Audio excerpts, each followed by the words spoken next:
Another episode. Gas Network presents sports for the culture. I'm here with the family. Bryce XXV, Double I, Rome, Demolo, Gruff Lion. T-Boogie, man. To the greatest sports show on the planet, La Familia. Hope y'all ready for a ride. Can't wait to hear what you guys got to say.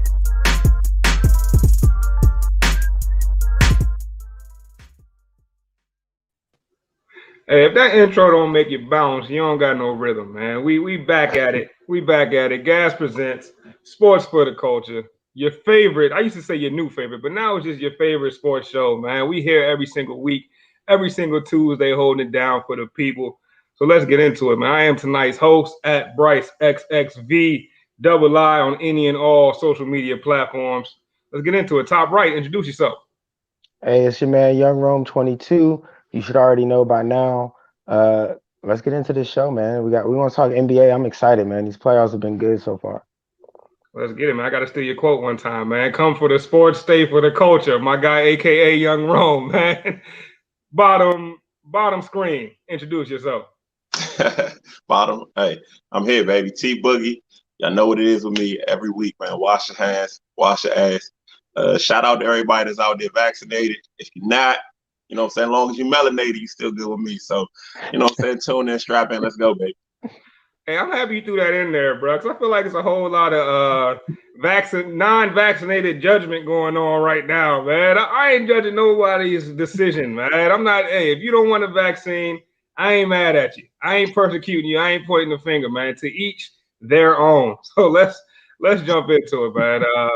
Obviously, the biggest conversation in sports right now is none other than the NBA playoffs. I mean, what else could we start with other than the NBA playoffs? It's starting to get heated. It's starting to get lit. I mean, hasn't been too many shockers yet, not too many surprises. But let's talk about it a little bit, man. What have y'all thought about the NBA playoffs so far? Just some quick reactions, man. Rome, starting with you. Honestly, my first impression off the NBA playoffs has definitely been by the Grizzlies. They've impressed the hell out of me. First getting in by the play-in, beating the Warriors, and then beating the Jazz in game one. I think they got a little bit of upset potential here. Really, I think they got the most upset potential, possibly the most upset potential if you look at the first round. But yeah, man, the Grizzlies come to mind first when you ask me about these playoffs. Shout out to my man D Money. Hey, D Money been holding us down, man. Hey, D Money, if you ain't get the package yet, man, go ahead and shoot a DM, man. We gotta shoot you out the gas care package, man. We gotta get you one, man. We gotta get you one of these hats, man. But nah, Rome, I think you make a great point. The Grizzlies have shocked some folks. I don't think anybody was. I wouldn't say nobody was expecting. I'm sure a lot of people in Memphis have been expecting it. But my guy Chris Holt calls Ja the point guard all the time, and Ja been showing up, bro. Like I don't know necessarily where y'all think Ja ranks in the point guard rankings, who he's above, who he's below. But shit, the way Ja been balling, bro, like you can tell in the next 5, and I say the next 2 years, he's gonna be in that top 3 and not 3 conversation. You feel me? Absolutely, bro. That's why I think they got a lot of chance to get out this first round, man. He's the kind of player that you can get behind and get the whole city rocking, man. I don't know. I mean, y'all doing this thing. I don't know if they got upset potential, but he's definitely one of the funnest players to watch outside of maybe LaMelo or Zion or something like for the young players. But Ja, he looks like he's fun to play with. I think we might get into that a little bit more later on, but like his team looks like they're having fun. They're going out there, they're competing for him. You know what I'm saying? He got those guys elevated, and that's what it's about at that point guard position, man. Getting people to play at their highest level, and they're enjoying the game. They're fun to watch. If Donovan Mitchell ever come back, it could be different. But you know, right now they did their thing. I can't take nothing away from the Grizzlies. No, that's a good point. They are doing this, and you know the Jazz are missing their best player in Donovan Mitchell. But I mean, you still got to give Ja props. I mean, when Ja came out, same year as Zion, it was like Zion was the automatic consensus number 1 overall pick. But in hindsight, y'all think it might be getting to a point where a redraft, Ja Morant goes first? I don't know. What y'all think about that?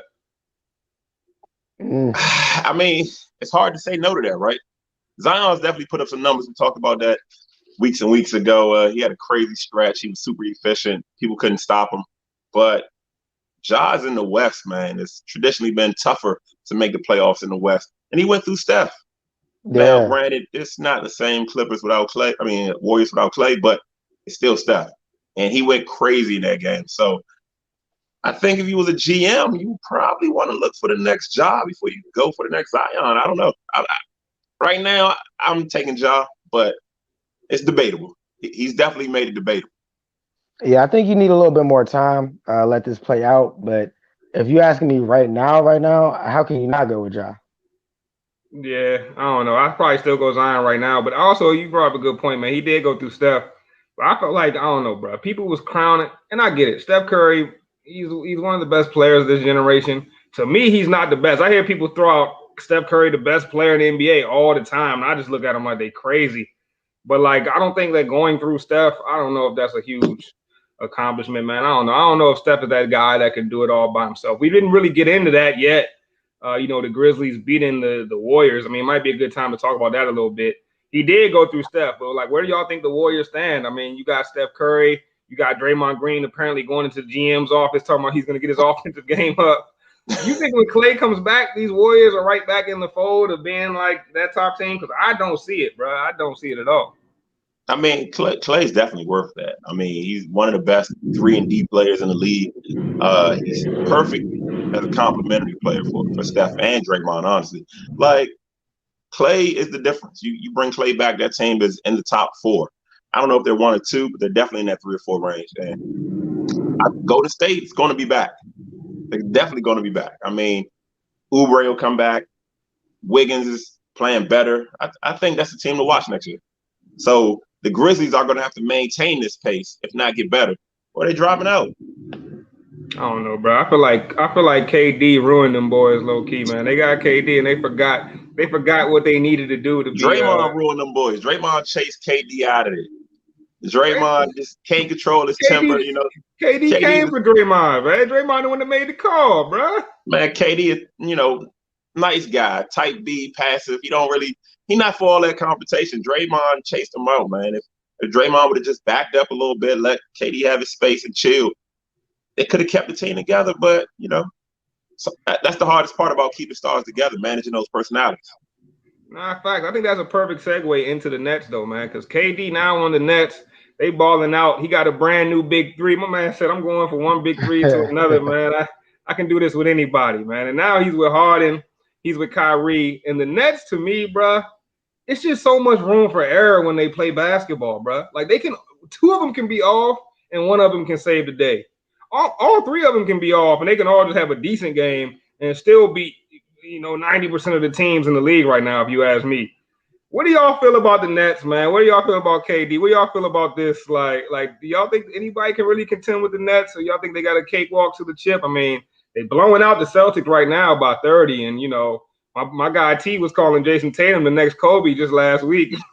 It ain't looking too good for your man Kobe, bro. He's the closest thing to Kobe offensively. He got a whole bag. Maybe only Kyrie has. But the Nets are crazy talented. We know that. We know they're not going to get challenged in the first round with a shorthanded Celtics team that was kind of fading down the stretch. We won't really know until they run into Giannis. If they run through the Bucks, that'll let you know exactly where they are. If that series goes to 6 or 7, might be trouble because I think Philly's walking their way to the Eastern Conference Finals. So Nets might want to get through as fast and as easy as possible because Philly not going to play with them. That potentially is a bad matchup for them. That ain't no bad. There is no bad matchup for Kevin Durant, James Harden, and Kyrie. Unless LeBron back on it. Ron, what you think, bro? Nah, I agree, man. Like I don't see the Nets having a bad matchup at all in the East, man. I think if anybody's walking, it's the Nets, bro. Like Bryce, you said it in the open, man. Like 2 of them gonna have an off night. KD saves the day. Kyrie saves the day. Like Harris is stepping up tonight. I mean, you look at it right now. They're blowing the Celtics out. It's not even a competition. I mean, I don't know, man. Unless God forbid an injury or something crazy happens off the court. Somebody starts having a bad day or something. But I mean, I think this team is basically already in the finals. I mean, like you said. You said we'll see what happens when they go up against Giannis, but I don't know, man. Like KD, man, like he's he's got to prove in Brooklyn that he can get this chip. I think it's destiny. Him and Bron are destined to meet. I mean, the Nets have to be challenged. The Nets have to be pushed. Somebody has to push them. It's not going to be the Celtics, and it's going to have to be Giannis. I mean, he's a 2-time MVP, Defensive Player of the Year, all that. It's going to have to be the Bucks. Giannis can't get swept. He can't go in there and lose 4-1. That's the team that's going to push him. I mean, I'll give him 6 games. I'll give him 6 games, but that's about it. 6 games is fair. If this Nets team is as good as you're claiming, 6 games is really, really good because, I mean, let's face it, they got 4 guys that were probably most kids' favorite player at one point or another. You know, it was Blake, it was Harden, it was Kyrie, it's KD. So, I mean, 6 games is fair. But what I know is if you struggle and fight the 6, when you get to Philly, who's probably going to walk through the Wizards, who's probably going to walk through the Hawks or I mean, you're a Bucks fan, right? You're a Bucks fan. So I mean, you just want your team to go out respectable. That's all it is. I mean, no. They could very well go there and get swept. I think it'll say a lot for both teams. I think that Bucks team you might have to break up. I think it will let you know that Nets team is going to the finals and probably wins if they can just walk through. I mean, it's very possible. It's very possible that they get the Bucks in 5 games. If all 3 of those dudes are on, like it's very possible that it's a 5-game series. I mean, it's only one basketball, so I hear what you're saying. And if they walk through the Bucks in 5, that's about what you would expect. That's for the Nets. I'd be a little disappointed in the Bucks, but that still, whatever happens, they cannot battle with the Bucks. They got to get them out the way because I promise you, Philly's not going to let them just walk into the finals. Yeah, I feel that. It's about having an answer. It's about having an answer for the questions that the Nets are going to pose, man. And I don't think any team's really going to have an answer for what they got out there. I mean, I get people like the Sixers a lot. I watch the Sixers battle it out with my Wizards, and we look good up until the last minute and a half, bro. Like, literally, it was a battle. That whole game was a battle up until the last minute and a half. Now, I will say, we're not really going to know anything about that series until game 2, because as you see, as we've seen in these game 2s, last night with the Bucks and their blowout, tonight with the Nets getting the blowout. Usually that game 1 for a lower seed can be their best shot. If you can take their best shot, you come back out in game 2, you can get a blowout. So we'll really learn more about the Sixers tomorrow night. But I just don't see nobody posing a real threat to the Nets, man, until they get to that chip. And once they get to the chip, if LeBron's not there, the Nets get a championship pretty easily, bro. Like, I mean, I think it's gonna take LeBron and AD waking up. So let's get into AD a little bit, bro, because that man let me down, bro. I think Jay Williams had a great quote. Jay Williams on ESPN said that Anthony Davis is a top 5 talent, but he is not a top 5 player. I mean, the man had 13 points. I think he was 5 for 12 or 5 for 16, something like that. It just was a no-show, bro. This was a no-show. What did y'all think about the Lakers' first round matchup against the Suns? Dropping the game, they're down 1-0 right now. Do you think the Lakers win that series? Do you think they'll figure it out? LeBron's flop. Let's get into it all, fellas. They look like a 7th seed. I mean, they are who I thought they were. They look like a 7th seed. And for all the LeBron makes his guys better talk, where's AD? Somebody explain that to me. If LeBron makes guys better, where's AD? I thought AD was supposed to be a superstar. Right? I thought he's the other superstar coming in. So then he's got to hold his own. He's got to play well too. LeBron, it can't always be when the Lakers lose, oh, LeBron this, LeBron that. But then when he hits the game-winning shot in the play-in, we just gloss over that. Like, we didn't even mention that when we led into that. I mean, I think that has to be part of this too. We mentioned the Grizzlies play-in. So let's mention what the Lakers did before they even got to this game 1. They've already had a little bit before they came in. So, I mean, look, it's one game. Like Bryce just said, we got to see what happens in game 2. I'm not concerned. I'm not worried. I think the Lakers get them in 6. You should be concerned. Okay. You should be worried. This is a Lakers team that was in the play-in game for a reason. You're talking about he hit a big shot in the play-in game. The play-in game didn't even exist. All right, you know, so now you're getting excited over clutch. We just gave Ja love and the Grizzlies for winning in the play-in game. Now when LeBron does it, Ja and the Grizzlies are a young team. They're overachieving. Wait. But see, let's get into the reason they were in the play-in game, bro. They was only in the play-in game because Bron was hurt, bro. Like, if Bron wasn't hurt, they was what? battling for that top spot in the West until Bron went down with the injury. So let's when not LeBron act like down that stretch, I saw AD go for 40.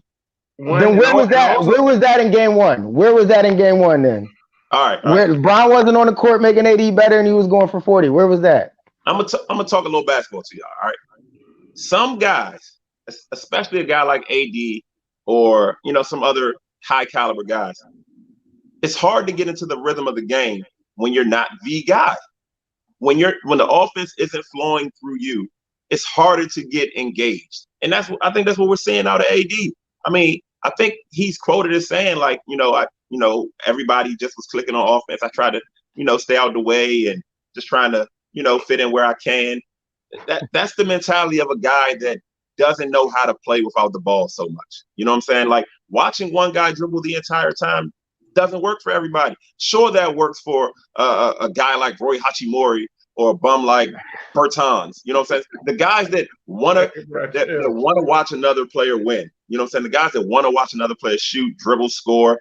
Westbrook is perfect for those guys. But another star that's used to having the ball, you don't. It's hard to get excited when they tell you go out, rebound, block some shots, and just score whenever we get you the ball. Bro, the man shot the ball 16 times and made 5 of them. 16 times is not a lot of shots for you said he was a top 5 talent, right? I 16 times. Jay Williams said that, and I think I agree. He's a top 5 talent, if you ask me. Where in the world do you give a top 5 talent 16 shots? That's it, bro. When does a top 5 talent take 16 and make 5 of them? That happens. I've seen Westbrook do it. That happens. You can have an off shooting night. And when Westbrook does it, you get on this show and you tell me how Westbrook is not a winner and how Westbrook is all these things. That's my point, man. What I'm saying is he can't. It's harder for some guys to engage. It doesn't mean he's a bum. It doesn't mean he can't play or he doesn't know how to play. All it means is when you're sitting around and you're watching the ball go through LeBron, he's a high usage guy. It's hard to fit in. And if LeBron is the guy that people say he is, his job needs to be to get AD going because you need AD going to win. And if AD can't get himself going, that job typically falls on the point guard. When a star can't get going, that job falls on the guard. And Schroeder, for all intents and purposes, he's the point guard, but like LeBron is running the show. So it's your job now to get AD going on offense because obviously he can't get it going on his own if LeBron's out there.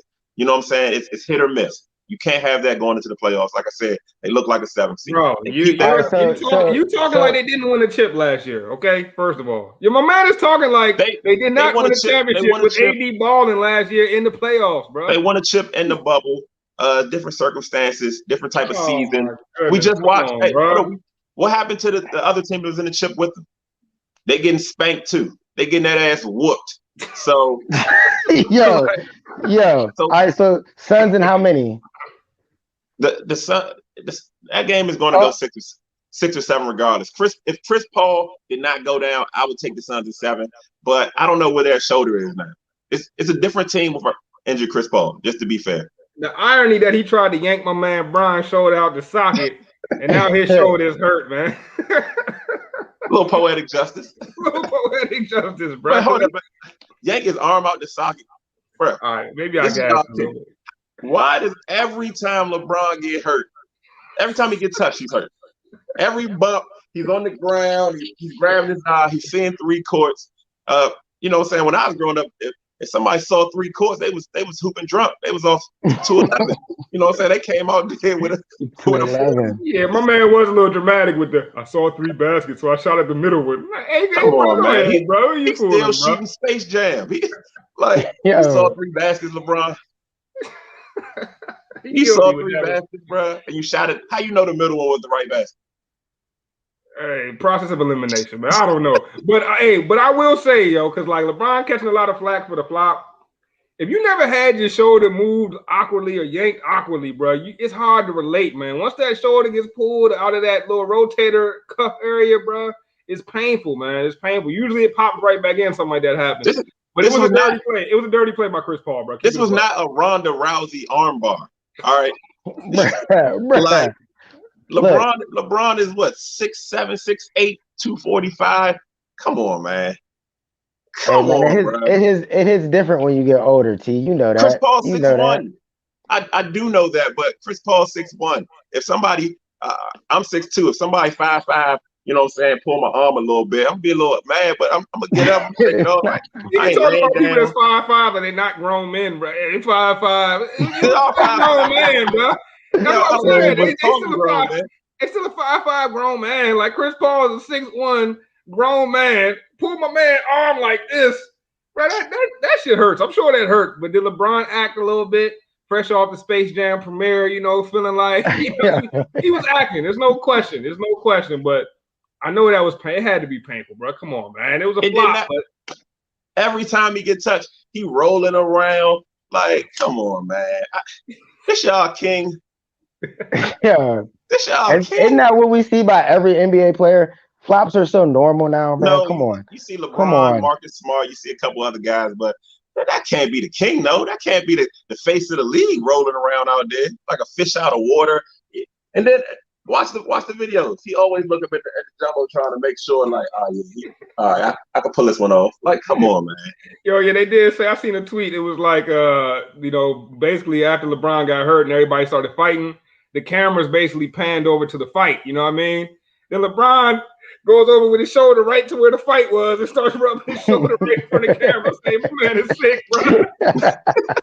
My man is sick." Hey, Oh, that's why they fighting that? Oh, let me get over there and show my shoulder hurt. Bro, that's a sickness, man. Ain't this mental health awareness month? It's a sickness right there. I think that's a hypochondriac. Hey, somebody look that up if I'm wrong. I think that's a hypochondriac, bro. Like every time you get touched, you hurt. I can't watch it, man. It make me sick. I'm sick. Hey man, it's part of the game everybody. now. You got to get the foul now, man. It's part of the game. Yeah, and it's crazy because then I saw KD get absolutely murdered, bro, on a play in game one, and my man popped up like it was nothing, bro. I was like that, and you know what? KD catches a lot of flack, but in a lot of ways he is the anti-Bron. You know what I'm saying? You know, Bron complains about fouls, KD pops right back up. You know, Bron a little insecure about the hairline. KD on TV rocking out with the peasiness like it's nothing, bro. I do respect that for KD. He not running from the baldness, man. I respect it. I think I figured it out, man. You know what I'm saying? Because I'm messing up here, man. Pull up to the scene with the roof mess, all that. I'm messing. But KD not. And I realized it's because he don't brush it. You know, I used to have a wave, so it was constant brushing it. I think I overdid it. So I think young fellas, if you out there, you brush the hair out your head. Yeah, brush the waves right away. I don't know if it's something in the water, the conditioners, or the bristles too rough. But if you just let it rock, man, you know, like my man Peasy Money Sniper, you gonna keep it. Hey, yeah, man. I don't know, bro. Like, is KD a real one for that, bro? Because you know, in this era where Bama's get real insecure about themselves, man. My man KD, like, look, I'm on the TV screen with the patches, and I ain't tripping, bro. I respect it, bro. Remind me of the old school era. Bro, it's a rough night when somebody that don't brush their hair give you buckets, man. It's a rough night for you. You know what I'm saying? Your girl got to watch you get cooked by a man that don't even, you know what I'm saying? He can't even. It's psychological. KD out here like, I'm ugly as hell cooking you. Nah, KD come out with the Beijing one game. He lose all his powers, bro. He will never. he lose all. He gonna lose his powers, bro. He not even gonna be balling right if he ever came out with the. He would never. The hairpiece. He would rock a Roger Mayweather before he did the Beijing. That's just how he goes. Roger Mayweather. I respect it. I respect it, bro. I respect it, man. Shout out to KD. Shout out to Bron, man. No matter how you put it, we're gonna look back at these two dudes, man, and they're gonna be the ones we compare each other to forever, man. Like that is this era. It comes down. It's really gonna come down to KD versus Bron when it's all said and done. That's how we're gonna look at this era, bro. So we'll see who finishes out on top. But this playoffs will have a lot to say about that, I believe. Hey, what y'all think about Trae Young and Julius Randle? You know what I'm saying? Knicks versus Hawks. Probably the best game so far. You know what I'm saying? The best game won. That was a shootout. That was a dogfight. Derrick Rose. I could watch that. I could watch these teams play, you know what I'm saying, 10 games, 20 games. It's just that the competition is just that even, and both teams feel like it's really their time. So I'm loving it. How y'all feel about it? Y'all even catch that game? I didn't get to catch that game, but it is one of the more intriguing first round matchups. Normally, you don't get a first round matchup that is that close, like you said. So I'm definitely trying to catch game 2. Yeah, I saw bits and pieces, but my bad. Go ahead, T. Nah, I'm just saying it looked like a true 4 versus 5, like just two teams evenly matched. I thought the Knicks was going to kind of stop Trae Young, but they kind of slowed Julius Randle up. So, I mean, the guard, look, he told him, pull your mask up. Hey, the Garden was crazy. That's playoff basketball. I think basketball is a little bit better when the Knicks are in the playoffs. I don't know if y'all remember that. I'm from the 90s. You know what I'm saying? I remember the Knicks in playoff basketball. So, Jordan at the Garden. I mean, it's Trae Young at the Garden, but it's still the Garden. It's still the Mecca. It's still Spike. I'm having fun with that series. But I don't remember the Patrick Ewing Knicks quite as well, but I do remember the Latrell Sprewell, Allen Houston, Chris Childs Knicks. You know what I'm saying? Like Larry Johnson. Bro, that was them boys used to ball out back in the day, bro. Yeah, shout out to the Knicks back in the day, man. Who they have at point guard too? There's a little dog at point guard. Oh, back then? You talking about John Starks or after that? John Starks. After that, though, they had another little dude. Maybe it was Childs I'm thinking of. I don't know.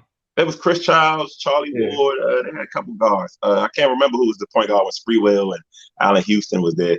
But playoff basketball just better with the Knicks in. That's obvious. What y'all think about Luka, man? Luka went crazy on George and Kawhi.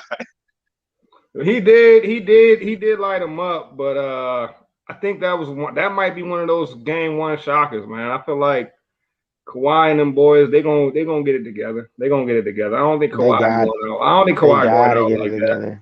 Paul George, I don't know. He had one of them Paul George type of games. You know what I'm saying? Early was nowhere to be found. Later started turning it on at the very end. It was too little, too late. Hey, free my guy Scruff. Oh, my guy Scruff in the building. Free the boy. Hey, the Lion. Well, I was scrolling through watching y'all, and I seen y'all was down, and man, I figured I'd jump in.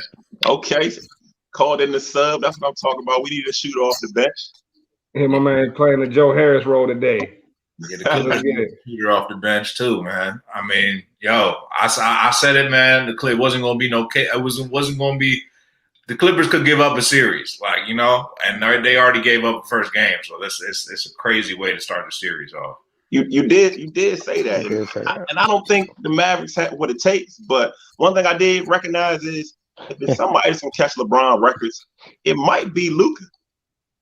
Yeah. Hey, you know what? I was thinking it might man. Be Luka. We was talking about the Knicks and the Hawks earlier, bro. Yo, Trae Young might end up. Hey, don't crucify me, but Trae Young might end up being better than Steph Curry, bro. He's in the exact same mode, bro. He's literally the exact same mode. Like you want to tell me that Jason Tatum's Kobe all the time, which is crazy to me. But Trae Young is literally Steph Curry 2.0. No, that's a fact. At this point in their careers, Trae Young is better than what Steph Curry was at this point in his career, bro. Look at the numbers. Run them back. I mean, up to this point, Trae Young has been much better than what Steph Curry was. And the more and more I watch Trae Young, I'm like, hold up. Is he going to be better than Steph? I don't know, bro. I think it's a chance. It's hard to say. One is going to be hard to catch those rings. But two, you know what I'm saying? Steph had to walk for Trae to fly. And it's like Steph was redefining a role. You know what I'm saying? He was recreating the image of the NBA. So Trae Young is kind of eating off of Steph's plate, so to speak. Without Steph doing that, Trae Young might be a late second round pick. But now you see the value of a guy that can just straight light it up and shoot from anywhere. You know what I'm saying? Steph, Dame, those type of small guards, but they're killers. But I don't know if he's gonna catch Steph in any capacity. I think so, bro. Because when I watch Trae Young's game, I'm like, to me, he controls a game better than Steph. I'm talking about not just scoring. I'm not saying he's a better scorer than Steph as of now, but distributor, I think he's almost caught him. And the pace, the ability to control the pace from the point guard position, Trae Young's got that, man. Trae Young has got that, and I don't know, bro. I don't want to sound like I'm making super hot takes, but if Trae Young ends up being better than Steph Curry all time, I wouldn't be shocked, bro. I would not. If he gets past the Knicks, could he get past Philly? I don't know if he can get past Philly with just him because they don't have. I don't know if they got enough around him yet. But I'll tell you one thing, man. Since they fired old boy and they brought in Nate McMillan, Nate McMillan taught Trae Young something about pace of play, man, that only a former player could do. You know who Nate McMillan played with? Gary Payton, a true point guard, man. So, I think that helps too. Nah, facts. I always was high on Trae Young, man. People got out, I think the fair comparison is him and Luka, because they came out the same year. They swapped picks for each other. So they're gonna be compared together for the rest of their lives. Who knows what you got to win a couple chips to be talking about, like you, Steph Curry. And right now, Trae Young need to just focus on winning a playoff series. But he's off to a good start. But I think he has a chance to catch Luka in the sense that they both came in together. And people were saying, "Oh, you crazy for trading Luka for Trae Young," but I don't think that's crazy. I think it depends on your style of play and depends on the team that you building. You see what Luka's doing, putting up crazy numbers, but Trae Young also put some respect on his name, and he asked for his respect in the Garden. Spike Lee, he said it's real quiet in here. Told you, man, that's a fun game, man. I'm trying to tell you, if you could watch that game too, that's the game too you want to watch. That is the game too I want to watch for sure. That was the best game, I think, of the first game so far. I think that was the best game in the playoffs so far. Was that game, that Knicks Hawks game? For sure. I'm gonna say one more thing about that Knicks Hawks game. One thing, and I wanted to trust Thibodeau, but I don't understand this, and Knicks fans probably understand. They're probably frustrated with this. Why are the Knicks starting Elfrid Payton? You have Quickly, you have Derrick Rose, but they start Elfrid Payton. He comes out, he doesn't give you anything nightly. I don't get it.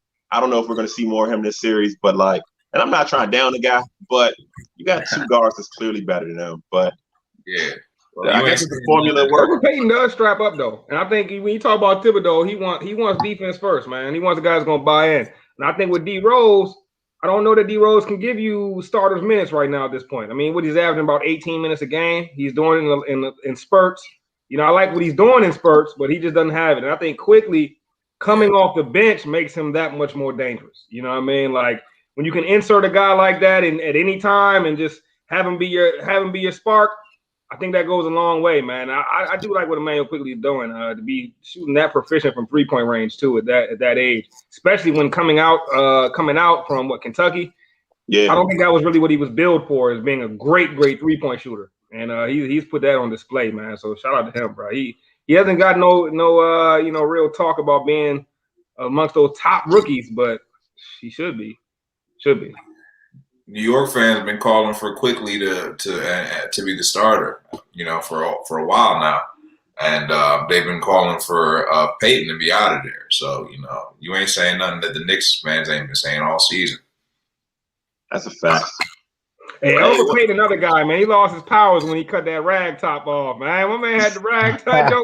that joint was flopping around. He was that dude, bro. He should never cut that joint off, man. Yeah, he looked like a total different player without his head, man. Samson Delilah action there. What about my man Jokic? I know you see my man Jokic ball. I'm talking to you, Scrub. You know I'm talking to you. Yeah, I did see it. I did see it. And I just want to know if that's still your MVP. And before you answer that question, I just want to say that this is why MVPs shouldn't be a regular season award, because you got a guy that was the unanimous MVP by this panel, or the general consensus of the world, and first round, what's he gonna do? Just throw up, quick dub, the dub. Nah, nothing, man. That's a bad way to start the series. You know what I'm saying? It is Dame Lillard on the other side, but you know what I'm saying. So if you would have voted MVP a week from now, is Dame Lillard the MVP? I don't know. But Jokic is balled out in both games, bro. Jokic is going absolutely nuts. He went crazy game 1, and then he went crazy game 2. He went crazy your game 2. How valuable is balling out on a team that's losing? How valuable is it? They won 1-1. Okay, I understand. Okay, I didn't know it was 1-1 now. Hold on. Let me give you his numbers. 15 for 20, 38 points. And he hit 2 threes, 8 boards, 5 assists. 31 minutes, only 31 minutes, bro. It's 31, 15 for 20. Those are crazy numbers. Yeah, those are crazy stat lines. So I'm saying no, I'm not hating, but I'm just saying you need to handle business. If you're the MVP, You can't be getting put out in the first round by a lower seeded team. I don't think that's gonna happen. I think they're missing their you know what I'm saying, arguably their best player, second best player, but they're getting out of that series. They should be able to sneak by that. Jokic in Denver, they have a puncher's chance against Dame Lillard and them. Is my puncher's chance? No, but they're by far the favorite, bro. They're getting out of that series. Jokic is going. I mean, that series is going to be tighter than what you're making it out to be. No, it's not. No, it's not. It's not. Jokic is going crazy. I love Dame, and most of that series goes 6. But whoever gets hot is going to win that series, man. If Dame gets off or Jokic gets off, like that's why it could go either way. I'm not going to say Denver's just going to walk out of it. Don't sleep on Melo, bro. I'm telling you, Melo will be the difference of the series. You heard it here. You talking about Melo Ball? He didn't even make the playoffs. Carmelo, the real Melo. That's not his. That's Carmelo now. He lost his nickname. Yeah, that's Carmelo, bro. That's Carmelo. Come on, bro. You gotta call him Carmelo now. I don't know about that, bro. Yeah, man. Stop it. The disrespect ends now, bro. How we gonna call a guy coming off the bench Melo? No. Nah, yeah, you don't get no. Nah. No. Nah. You're it's Carmelo definitely Carmelo now. Yeah. I remember Melo. I used to be a Melo fan. This dude ain't that dude. Nah, bro. After the way I saw the old Nuggets fans disrespecting Melo on his way off the court, I was like, come on, bro. This man leads your franchise in scoring, rebounds, field. Every stat that matters, Melo leads your franchise. Y'all disrespecting this man on his way out the door. Like, it's crazy to me, bro. It's crazy to me, man. Denver fans got they didn't deserve Melo. They never deserved him. Yeah, fans ain't got no respect these days. You know what I'm saying? They try Cam Newton them. They try. Carmelo took the Nuggets as far as Antonio McDyess. You know what I'm saying? You went to the playoffs. Dude is disrespectful, bro. Hey, I can think of somebody. Melo trying to give. Look, that's his name. I feel you want the nostalgic. Profound in a reserving role, man. I'm tired of people disrespecting people to come off the bench, man. Some like great teams have great championship teams have that element, and the Blazers do have that element, even though they're a 6th seed. I think they got a shot. I'm not saying he's not an element coming off the bench. I'm just saying he's Carmelo. That's all I'm saying.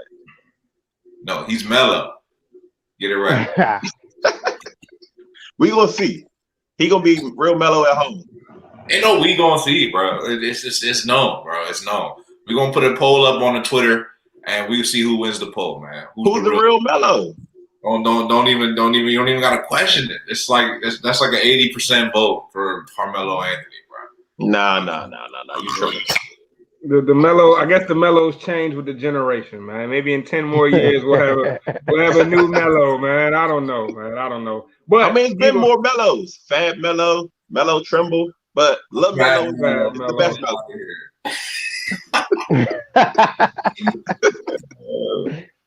Mellow Yellow. It's been a lot of Mellows, man.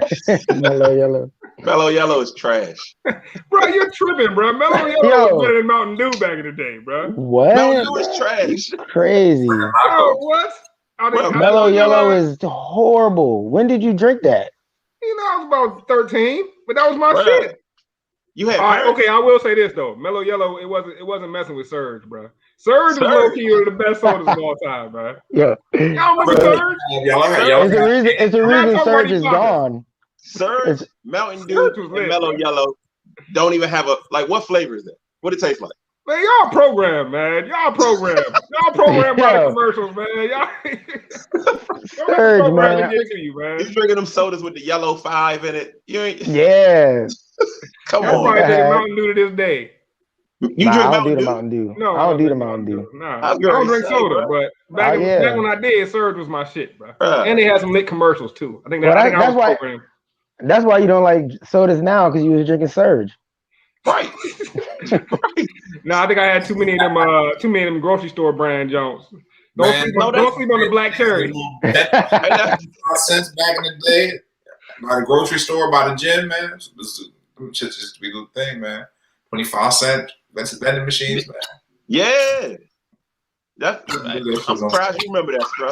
You get a soda for a little cold pop for 25 cents. For a little while, they raised it up 40 cents, 50 cents, 60 cents. Them Jones like $1.50 now, bro. D-Money, you in your bag right now, D-Money. That's a fact. Baja Blast is probably one of the best sodas of all time. I used to go to Taco Bell just for the Baja Blast. Yo, Baja Blast is like its own thing. I know it's Mountain Dew, bro, but that's like the only Mountain Dew that's good. Not the Dr. Peters though. If you were drinking Dr. Peters, you had the most fluke soda on the planet, bro. Yo, Dr. Peters. Bro, first of all, Dr. Pepper, Mountain Dew, top 5 worst sodas of all time, bro. Bro, Dr. Pepper? What? If you're all right. What flavor is Dr. Pepper? I can't identify. It's 23.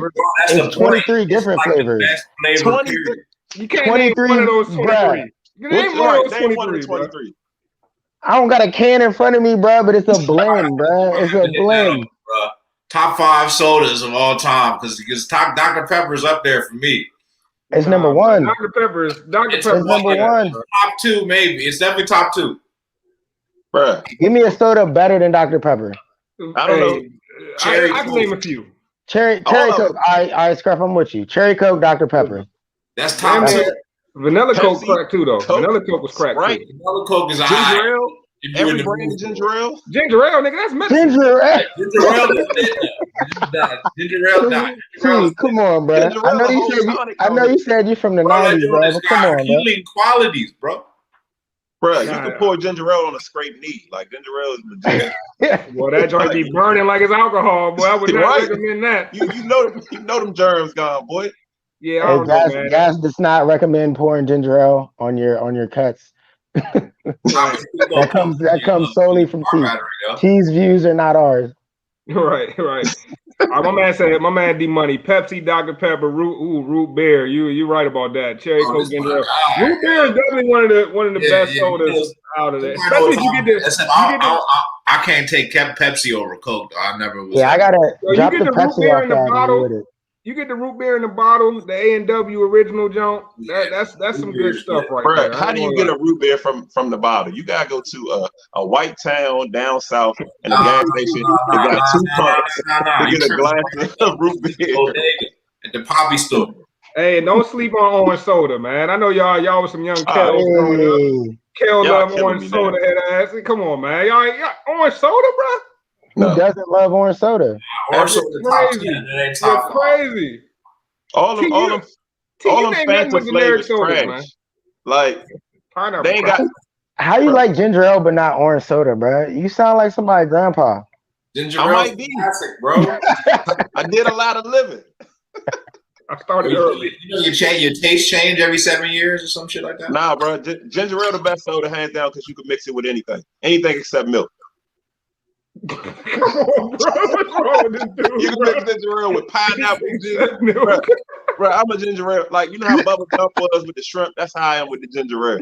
Ginger ale is good, though. Bro. And you can mix it with like light liquor, dark liquor. You can mix ginger ale, Jameson and ginger ale.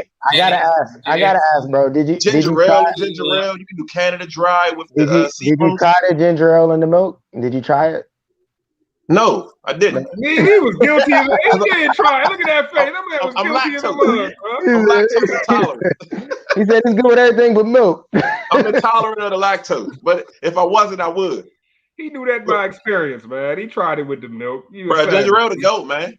You can mix ginger ale with anything. Your Christmas punch, your office punch, don't matter. No, I think that's enough soda talk, man. Let's keep it moving, man. But you know, everybody got their favorites. Everybody got their. We got Schweppes, Canada Dry. We're not ranking ginger ales, all right, man. Let's rank the ginger ales. I'm not Canada Dry, the number 1 ginger ale. And that's the end of conversation. Hey, ginger ale cure COVID. That's what I heard, man. Ginger ale will get you off that COVID, bro. You can mix ginger ale with Moderna. Hey, what shot you got? I got the ginger ale shot.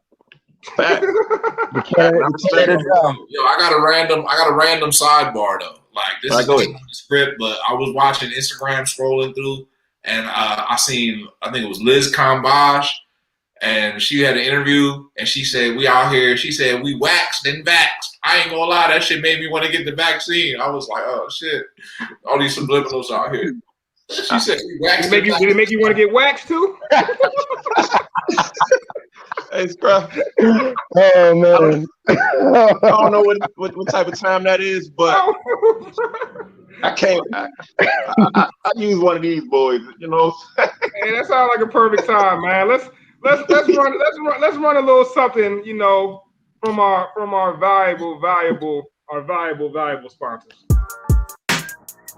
Brought to you by Manscaped. Officially brought to you by Manscaped, the best in men's below the waist grooming. Manscaped offers precision engineered tools for your family jewels, fellas. Got to protect the hardware. They just dropped the Lawnmower 4.0, and they hooked us up. The whole squad got Lawnmower 4.0s. It's a whole new ball game, fellas. That's why they brought gas in for reinforcements. So over 2 million men worldwide who are getting Manscaped with our exclusive offer. 20% off, free shipping, promo code GASNET20. Cash in at manscaped.com. Bryce, tell them more.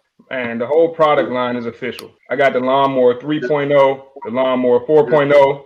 It's like collecting the Infinity Stones, man. Get it, man. Simple as pie. GASNET 20. That's GasNet20. Not only do you get 20% off your order, but you get free shipping. Don't let your lady be the only one clean down there, fellas. Let's get it.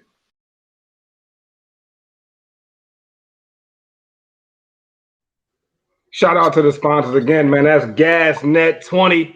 Run and get you a Manscaped 4.0 or Manscaped 3.0. Remember, when you support Gas for the culture, you're supporting Manscaped. So go ahead and support Manscaped and support Gas Presents Sports for the Culture, man. We out here. So let's get it, man. Next topic it is. We moving off the NBA. That was some good NBA talk, though, fellas. Nice work. We moving to the NFL, man. And you know what the biggest story in the NFL is right now? It's my guy, Julio. So let's see, man. What do y'all think about Julio Jones? Uncle Shannon brought him right into the show on Undisputed, man. Had him talking live. He asked him, he said, Julio, you staying with Atlanta? My man Julio said, I'm out of there. And he also said he's not going to the Cowboys. So let's talk about Julio Jones a little bit, man. What do y'all think? First question, what do y'all think Julio Jones should be worth on the open market? T, I'm starting with you. Julio is probably at this stage of his career. I'm gonna say Julio's worth a third. I want to go second, but I mean the guy's only played 2 full seasons in the last 4 years. If you've ever drafted him in fantasy within those last 4 years, you know he shows up every week with a questionable tag. It's frustrating. He practices half the season. I think you got to give him a third and maybe a fourth or a third and a fifth. But a first or second for Julio at this point. You got to be in win down mode if you're going to take that chance because he's 32. You got to be in win down. So I'm only giving up a third personally, a third and a next year fourth or something. I feel that.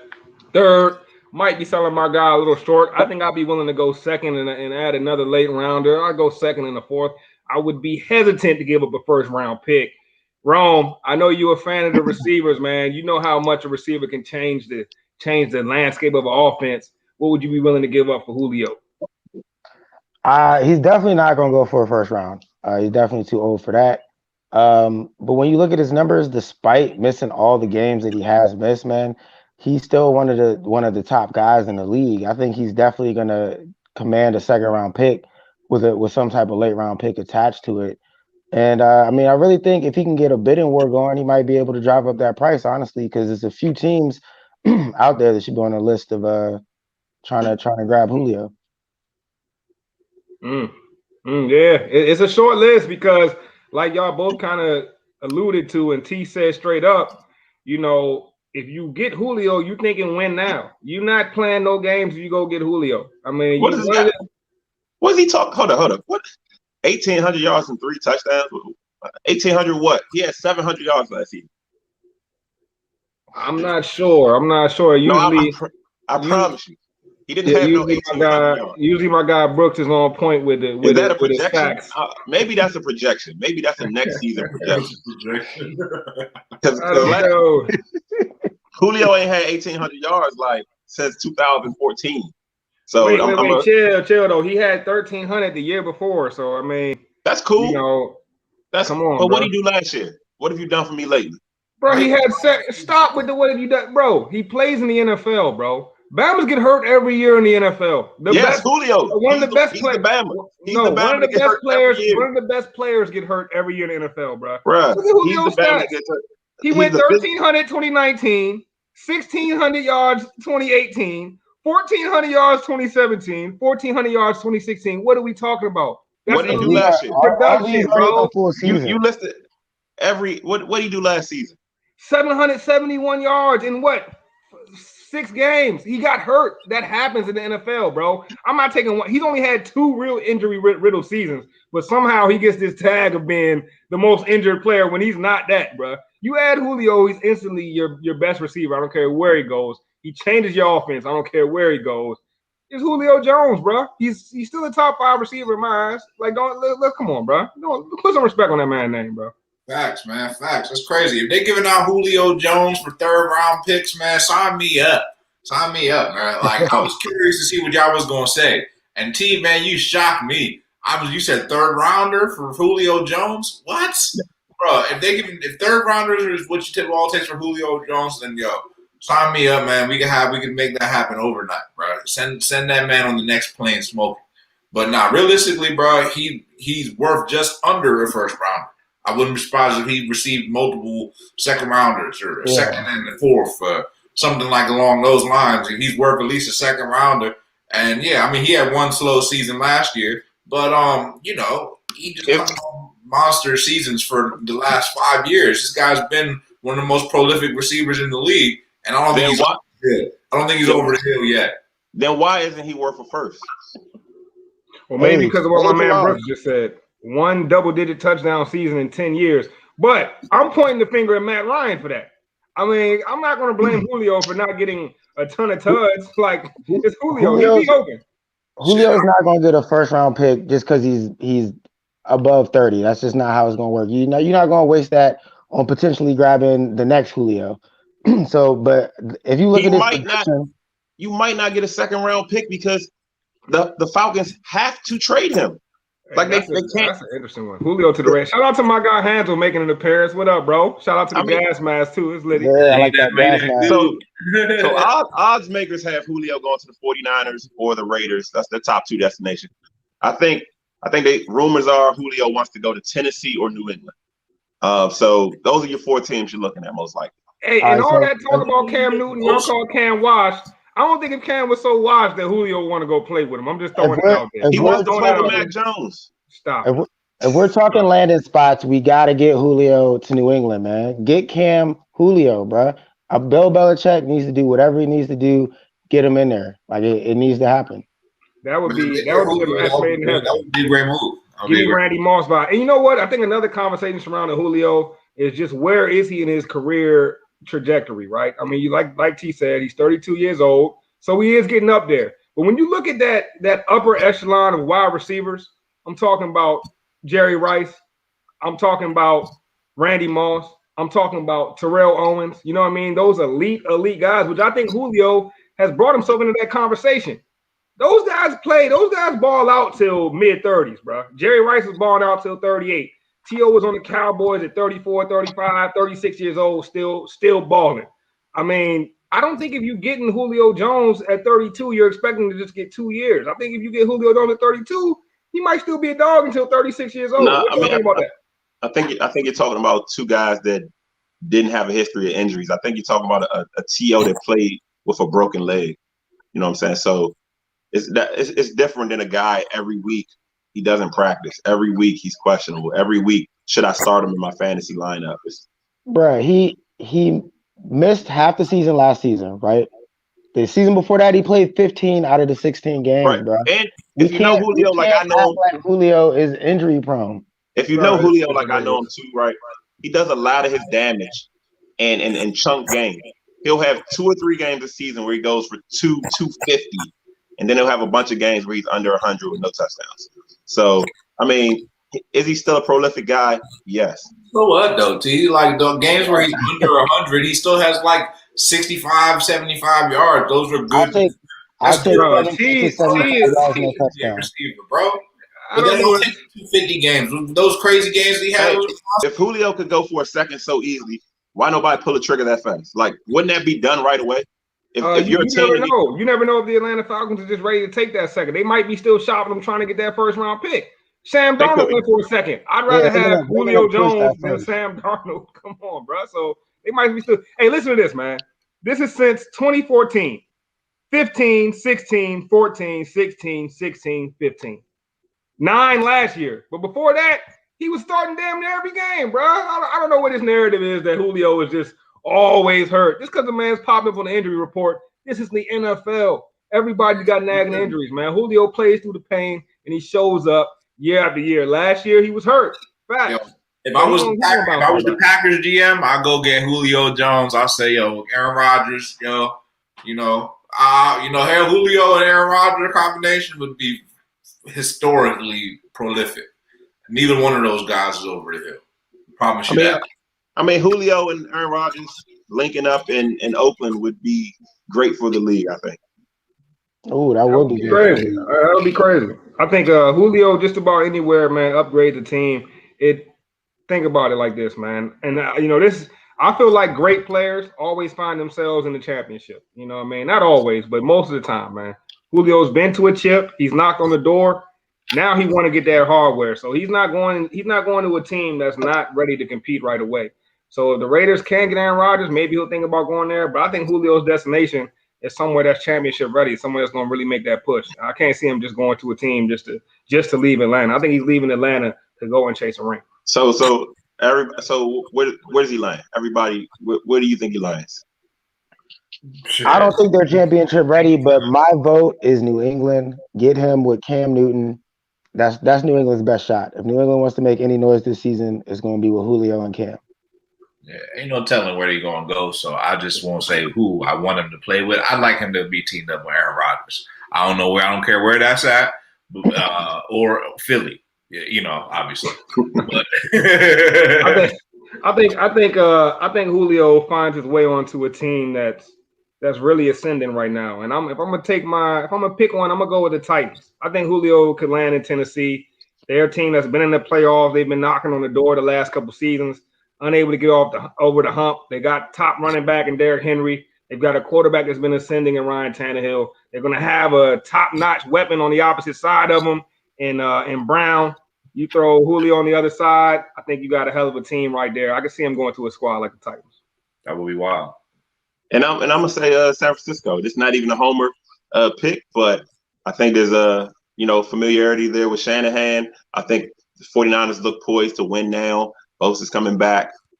I think it works. You have Deebo and Ayuk. I think who's gonna throw the ball? He's not going over there to get passes from Jimmy Garoppolo. That's the thing, right? You're not going to get passes from Jimmy Garoppolo. I think you're going to play with Trey Lance. I don't think Trey Lance plays, but I think most assume he will play. So I don't think Julio is going to go to play with no rookie. Play with Trey Lance? Get the hell fuck out of here. I just don't think he's going to go play with a rookie right off the bat. I can see Julio in San Francisco. The Shanahan connection is definitely a strong one. I want him to go to New England, but I mean, I can see the 49ers. John Lynch is one of them GMs, man. He could try to pull something off. I can see that. So are we all in agreement? We want him to go to the AFC, though. I mean, if it's not the 49ers, I want him to go to the AFC. Get out my division. Get out my conference. All of that. Yeah, but I think we also all seem to be in agreement that we would all take Julio on our squad. And I think every team in here would give up a second rounder, and I would be tempted to give up a first rounder for him. I don't think especially if I felt like my team's not going to be picking in that top 10. Give me Julio for 4 more seasons, bro. You can have a first rounder, bro. I'm not tripping. We can make the most out of our second and our third picks. Yeah, I'll take Julio for a first rounder, man. I'm gonna go out on a limb and say it, bro. I'm not like y'all know how I do the stats and the research on first round picks. They don't pan out. They don't really pan out as much as people might think, bro. So hey, I would definitely take Julio. I'd take him for a first. I would take him for a first. Hey, remember when Washington football team got Deion? You know how old he was? 32. Don't worry. All right. What relevance does that have? That has no relevance. I think once you start getting I think once a football player, because Bryce said, you show up in the injury report as football. I think once a football player of any position outside of maybe quarterback, punter, long snapper. Once you get into your 30s, man, every season is a roll of the dice after that. So I don't see nothing. Yeah, man, possibly, but I do think that. What would you give up for Aaron Rodgers at the age of 38? Nothing. I don't want Aaron Rodgers. I'll give up this TV faking, bro. He was saying he would trade the top pick. He was like, we doing our due diligence. You know, I like it. I'll take Aaron Rodgers. I'll give up Garoppolo. I'll give up Garoppolo. Bro, if they would have gave up that number 1 overall draft pick. I do not want a guy that's won 1 Super Bowl in 16 years. I'll try my hand with the young guy. Wow. You're gonna be trying. You're gonna keep trying. Rinse and repeat. I don't want a guy that won a Super Bowl. Y'all with a guy. Y'all the type. I see what's going on, man. Y'all the type of guys who want to go back to the X. You know what I'm saying? Y'all, you know the girl from college and all that got away. I keep it pushing. But we gonna see what the next one got. I feel that. You got to keep it pushing, man. You got to keep it pushing. That's life right there. That's life shit. That's not sports stuff, though, man. We talking sports, the right there. That's not a fair comparison. That's not the X, because 49ers ain't never had Aaron Rodgers, so it's not his. That's not their X. That's just somebody else's X, bro. So you just try to get some people like new cars. Some people buy used cars, but some people say the depreciation of a new car, they depreciate as soon as you get them off the lot. So good luck with that, T, and that car. You know, it might be a lemon. Could be. Right? Could be. Driving that new car till you get that recall. But I know what Aaron Rodgers is. I don't care how old he is or how many miles is on the tires. I know what's going down. If Aaron Rodgers is starting the season, I know what I'm getting. I don't know I'm not knocking you guys. The only old quarterback I take is Brady. But if you want a Big Ben, if you want a Matt Ryan, if you want a Stafford, if you want a Aaron Rodgers, that's fine with me. I'm not knocking you for that. Yo, you bugging, bro. You literally just said you don't want the MVP of the league, bro. Like you threw Matt Stafford's name and then you tried to throw Aaron Rodgers' name, and we know how I feel about Matt Stafford. If you're trying to persuade me in the same category, bro. You can't persuade me on winning a team trophy by telling me this guy has an individual award. All right, it's a Super Bowl or bust. We need a team. So he okay. Now I'm not even gonna dig up the old what happened last season. Brady got it. Brady beat him in the championship. Rodgers on the 49ers is definitely a Super Bowl if he stays healthy. Maybe, probably, sure, but. I don't know. But I don't want it. But I don't want the Super Bowl. That's not what I want. I don't want the Super Bowl though. I just want the W. I don't know that. I don't know. You don't know. And if I don't know, I'd rather go with the unknown. You know what? I do know. I know that Aaron Rodgers threw 48 touchdowns last season to like 5 interceptions. I know that he had over 4,000 yards. I know what I'm getting out of Aaron Rodgers. Scruff just said that. I like you. You might not know. I don't know what you watched. I don't know if you're tainted. I don't know what it was, but Aaron Rodgers was the MVP of 2020. I don't know how anybody wouldn't want him on their team heading into 2021. Aaron Rodgers will not get out of the first round of the playoffs next year. I don't care where he goes. I'm tripping, T. You just said if he was on your team, he'd go to the Super Bowl. He's not going to my team though. We're committed. We're committed to the new girl. All right, you unfaithful fellows with these average quarterback girlfriend situations. Of course, Aaron Rodgers is gonna catch your eye when you scrolling IG. Of course, that IG model catches your eye. But when you got that new thing that you like, you're not worried about all that. I feel you, man. I feel you. You're reaching a little bit, but I feel you. I do feel you. I see where you're going with it, man. But bottom line is Aaron Rodgers. He's a great quarterback. If he's somehow paired up with Julio Jones, that's a great tandem. Julio likely will not be in Atlanta, and I must admit I'm happy to see it. I don't think they deserve Julio. Time to get rid of him, man. Let's keep it pushing though, fellas. Next topic, man. We mixing in a little culture, a little sports. You know what I'm saying?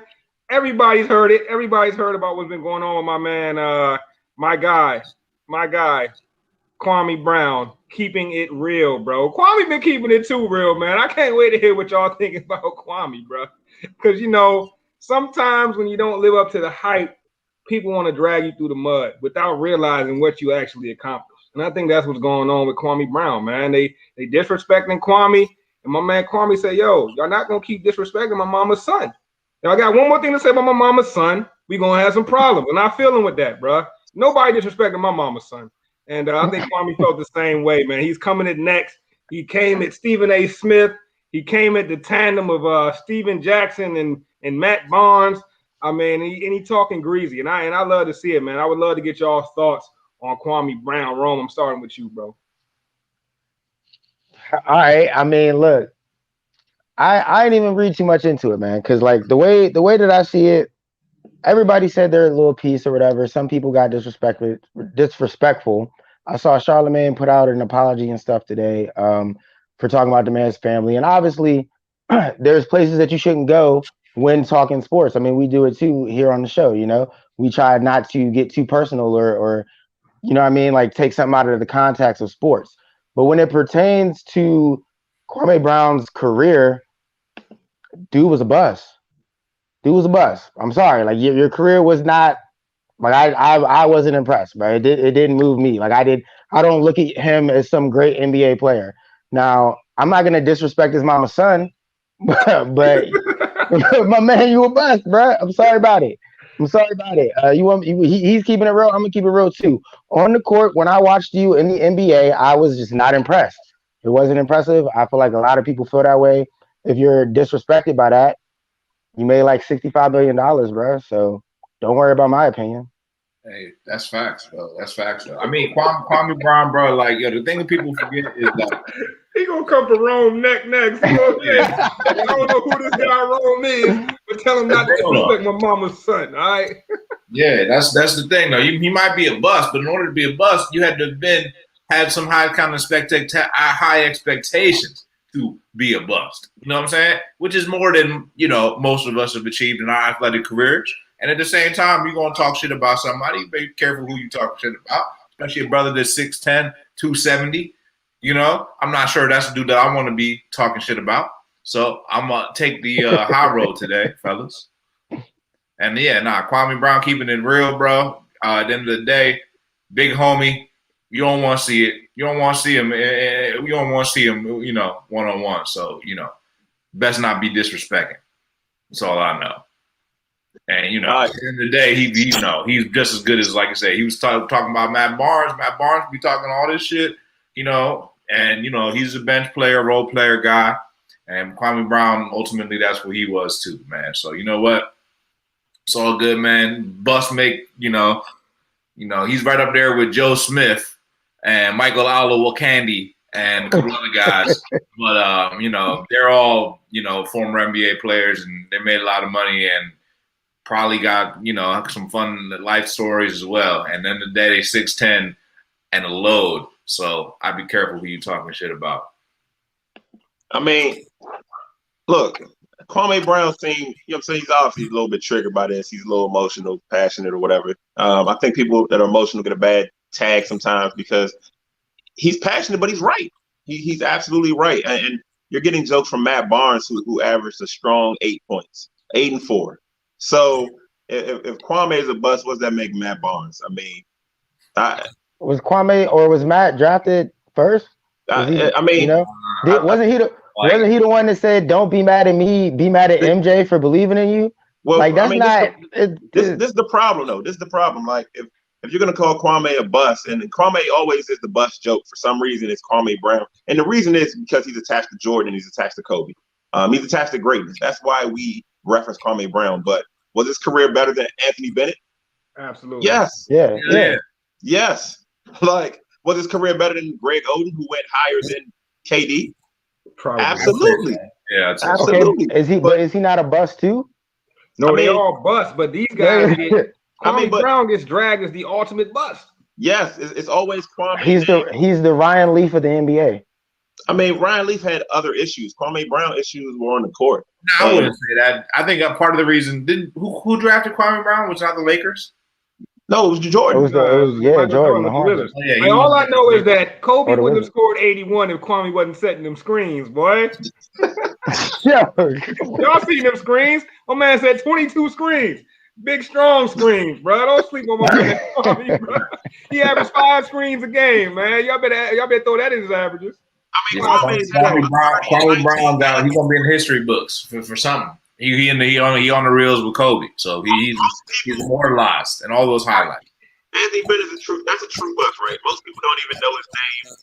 That's a guy my son will never know his name, but guys like Steven Jackson and Matt Barnes and Gilbert, they get to make fun of a Kwame Brown. And Kwame's right, bro. Like, it doesn't matter how his career finished. He made enough money. He's a billionaire. He made enough money to take care of his family and friends.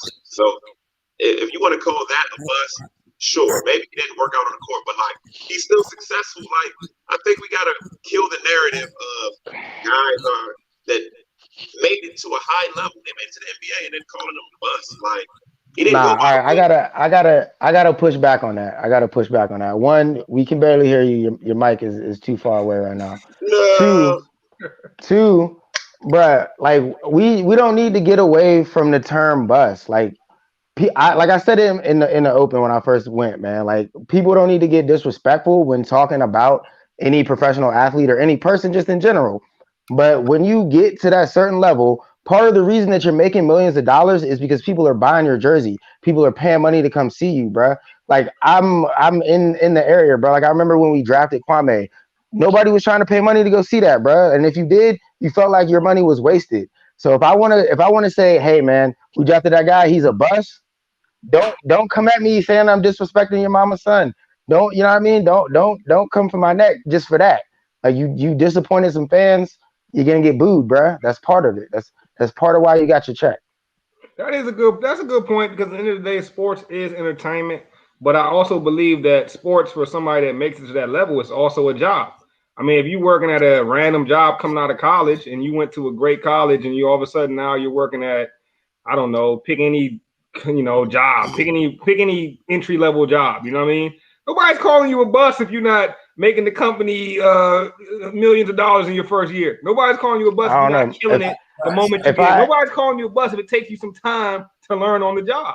If I go into a restaurant and the food is trash, best believe I'm saying something, or you know what I mean? If I go in and the service is a bust, the service is supposed to be top tier, and you come out, you drop my food, you spilling shit, everything, you know what I mean? You averaging what Kwame was averaging, then yeah, I'm gonna call that restaurant or that establishment a bust, bro. Like, you know what I mean? Like high expectations, that's just what they come with if you don't meet them. No, you got a good point, man. I mean, I don't think it's no debate that Kwame was a bust, but I think one of the things is like, how are we judging these busts forever, man? Like Kwame Brown's name just gets thrown around like so effortlessly, like there isn't worse bust than him. He's not the worst bust, but when people talk about busts, people love. As soon as Kwame Brown name come up, people love to joke about him. People love to poke fun at him. And in Kwame Brown's opinion, he's looking at guys poking fun at him. He's like, hold up. Y'all got worse issues than me. He's like, yeah, Matt Barnes, I might be a bust, but Derek Fisher got your wife. I think you're doing worse than me, bro. Like, are we judging life right now when we talk about somebody being a bust? Because I mean, Kwame about to come at your life right now. And if you want to keep coming at a man, an aspect of his life, you gotta be ready for that man to come at your whole life as well. So, okay, I'm a bust, but your wife is getting busted. You know what I'm saying? I don't know, bro. I think Kwame had a point, bro. Damn. I mean, hey, you know, he's got every right to speak his mind. I don't have any issue with that. Like, somebody comes at you calling you a bust, you fire back, bro. What is it? They say don't point a finger because then you got 3 more pointing at you. So Matt Barton should have thought about that one before he opened his mouth. Yeah, no bull. Hey, Brooks, you right, bro. He lucky Shaq and the fool wasn't around. Honestly, bro, that's a lot of moments that people are lucky that the internet wasn't around for, man. If Twitter was around for some of these moments back in the day, like imagine Twitter was around for that fight between the Pacers and the crowd at the Palace, man. If Twitter was around, that would have been a wild night on Twitter right there, boy. Like if Kwame did get lucky, he missed that Twitter era, bro. He came in at the perfect time to the social media game, bro. Hey, I'm back. Is my mic? Am I good? Yeah, you good, bro. I'm you back and I'm better, baby. All right. I mean, but I think Kwame just landed in a bad spot. He said they didn't even want him on the team. Jordan wanted Elton Brand. They were going to flip him for Elton Brand. What if Dwight Howard got drafted in that same spot? His whole career could have been the same trajectory. Like being 19 years old and playing with the GOAT who's trying to win right now. Like most 19-year-olds can't even make it to class on time in college. So I'm not taking nothing away from Kwame Brown. That's just me. Yeah, I feel it. I'm with you. And he's bullying the bullies. Like these guys made a reputation. Matt Barnes is only known for supposedly being a tough guy. I don't know about what's tough about him. Like Kwame said, you're a millionaire. You was jumping over your own fence for your girl. Like he's bullying the bullies, and they're more or less apologizing. Charlamagne apologized. He came at Jamel Hill, Stephen A. Like these guys are apologizing. So he's saying something, right? I don't care if you call him a bust or not. They not giving him all the smoke. Where the smoke now? I think Charlamagne, they both from South Carolina, right? I think Charlamagne was kind of like, man, I gotta go home, man. I don't need all that drama, bro. Facts. Yeah, Charlamagne was out of line with his Charlamagne was out of line with his comment. My man said half the smoke. That's hilarious. Got a half smoke. Whoa. Okay. But yeah, they said I don't know, bro. Charlamagne was out of line talking about that man family, bro, making references to things that he has no control over, man. Yeah, that ain't it, bro. I remember I was a young boy, man, and an old head told me, man, you should never make fun of things that people can't control. And I always held that with me, man. So now if I joke on you, I'm joking on your outfit. I'm joking on something, your haircut, something that you could have changed. I'm not joking on something that's, you got, I don't know, man. I'm not joking on things that you can't control. I don't think that's fair, bro. And I don't know. I think that's a good little thing to live by, man. Hey, so you okay with him joking on Matt Barnes' wife? Matt Barnes can control his actions. Matt Barnes had to drive out there to Derek Fisher, because that could have been a non-issue if Matt Barnes didn't do all the actions he made, bro. Nobody that would have got swept under the rug. Like they would have looked at him and people would have been like, man, Derek Fisher, wow, why would he do that to Matt Barnes? Man, his girl did that. Oh, she nothing. Like people would have had that opinion. But once my man drove 300 miles to go 100 down and hopping fences and getting the kids involved, man, that's when it's like, hold up, bro. Hold up. Hey, man, these women be having these players acting out of character, bro. Look at the little emotional. Matt Barnes was having an out-of-body experience right there, bro. He was getting emotional out there, bro. Man, it's the same guy that tried to fake the ball at the Mamba. Come on, man. He a little old. Yeah, I mean, I'm not the biggest Matt Barnes guy. Kwame had control of his free throw percentage. Oh, wow. That's hilarious. Yeah, Kwame did have control of that, man. Bottom line is Kwame Brown was not a good player. Kwame Brown knows he was not a good player. But Kwame Brown played 13 years in the NBA, and he averaged 5 screens a game en route to Kobe's 81 points, man. So shout out to my guy Kwame, bro. Hey, man, I don't know, man. Any closing words on Kwame, man? What y'all think, man? Nah, hey, stay on their neck, Kwame. Don't let up, man. I got some closing words for him. Hey, if you want to come join the panel, man, Kwame Brown, I got an open invitation. You want to come talk your shit on here? I'm with you, man. I like talk. I like your style, cuz. I feel it. I got some closing words too, man. I'd rather watch a Kwame Brown podcast than All the Smoke or Up in Smoke or Half the Smoke, whatever they podcast called. I'd rather watch Kwame on the podcast, man. No, that's a fact. Yeah, man, so shout out to Kwame, bro. Shout out to Kwame for keeping it real, man. Hey, but fella, I think it's about time to wrap it up, man. Hell of an episode today. Yeah, facts, man. Kwame, come talk to gas. Come talk your gas on gas, bro. You can smoke the hookah on gas. But hell of an episode today, fellas, man. We hit some pretty good topics. Hope everybody enjoyed it, man. As y'all know, it's at Good Ass Sports everywhere, Twitter, Instagram. About to make a Snapchat for everybody that loves the content, man. Just so y'all can get it in every different way. If y'all don't have the app, pull up your app store. It's on Google Play. It's on the Apple App Store. All you got to do is type in Gas Sports Network. It pops right up.